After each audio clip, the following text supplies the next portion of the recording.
Well, I'm at the Sydney Dogs and Cats Home in Sydney's south, and this is where a lot of the animals from around Sydney end up, particularly around this time of year. Sometimes they are unwanted gifts, or sometimes they are spooked by the New Year's Eve fireworks. And with me now is Jeremy Medlock, who helps out at the shelter.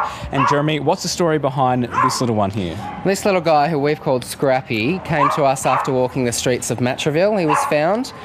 He came in just before Christmas. He doesn't have a microchip and he wasn't desexed, so we weren't able to find his owners. So he came to us and we've been looking after him for the last week. Then we'll put him up for adoption shortly and find him a new home. And how many extra animals do you take in around this time of year? Well, with the fireworks, as you said, it gets quite busy. Because the fireworks go throughout all of Sydney, a lot of dogs get really spooked. So yesterday we had 22 dogs come in.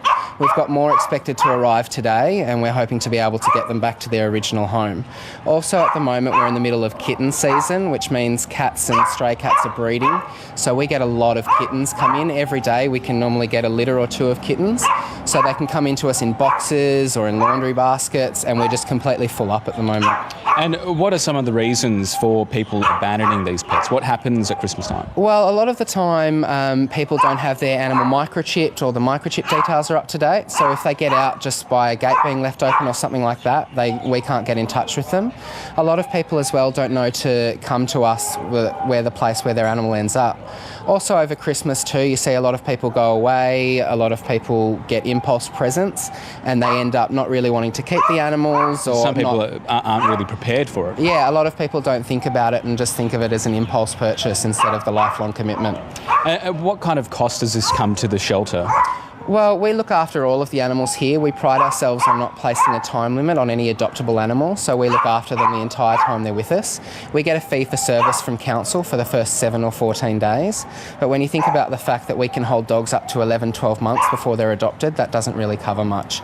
So we cover the cost for all of the dogs and cats here. And what's some of your advice for people who might be considering adopting some of these animals?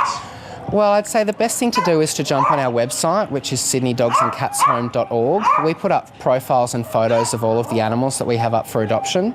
We also have a responsible rehoming guide on there as well, just encouraging people to think about what they're looking for in an animal.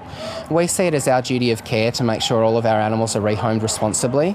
So when someone comes in, if they're interested in adopting one of our animals, they can speak to one of our adoption counsellors, and we go through an adoption matching process just to make sure that the dog that they're getting meets their expectations. And how busy are you expected to get around this time of year? Well, we're really busy, and it's a fantastic time as well for people to actually adopt animals while they're on holidays and kids are home from school. It's a great time to settle a new animal in, because they're there at home with it, and they can get to know the animal and help the animal settle in.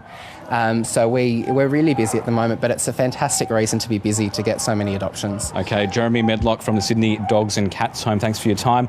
And guys, there are lots of sad stories here, so hopefully some of these animals find a home soon.